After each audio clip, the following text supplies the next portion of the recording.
مرحبا بكم.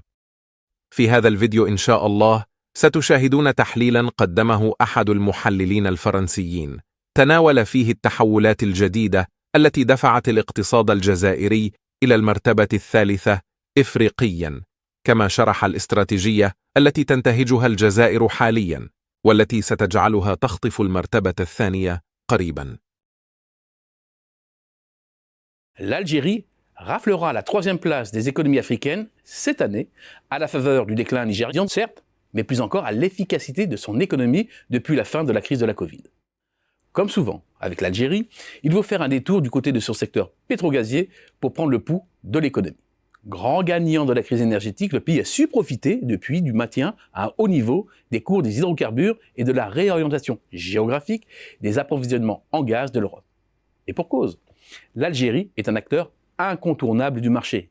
10e producteur mondial de gaz naturel, le pays est surtout le premier exportateur de gaz naturel liquéfié d'Afrique et se place dans le top 10 mondial. Avec le pétrole, il s'agit bien entendu de l'un des piliers de l'économie. Les hydrocarbures, c'est très directement plus de 20% du PIB, environ 60% des rentrées fiscales et plus de 80% des exportations en valeur. Il suffit de comparer deux courbes pour prendre la pleine mesure de la dépendance d'un système principalement construit sur la performance du secteur pétrogazier.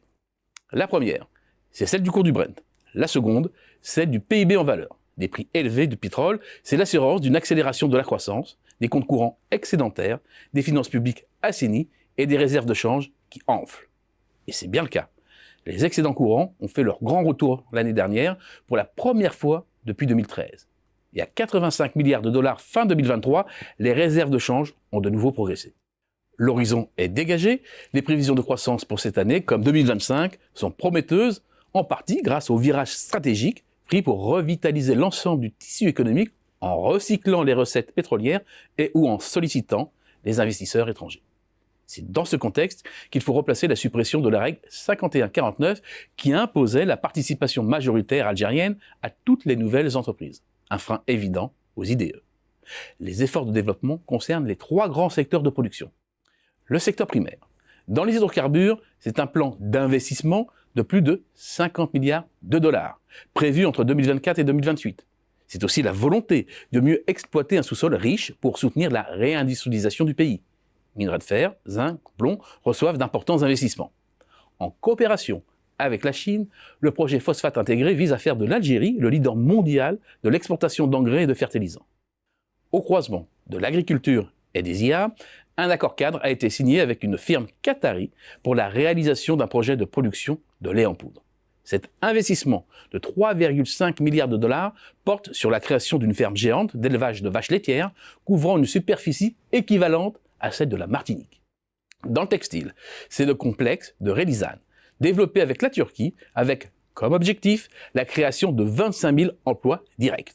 L'industrie pharmaceutique, en plein essor, couvre désormais plus de 70% des besoins domestiques en générique et s'ouvre à l'international. Le secteur automobile est également en expansion, avec 30 demandes d'installation d'usines de montage, dont 12 déjà acceptées par les autorités. Dans le tertiaire, la tech se développe rapidement, en synergie avec une jeunesse qualifiée et hyper connectée. Yassir, entreprise qui s'est faite connaître pour son service de VTC, s'est rapidement diversifiée dans les services au ménage et de transfert d'argent, est emblématique.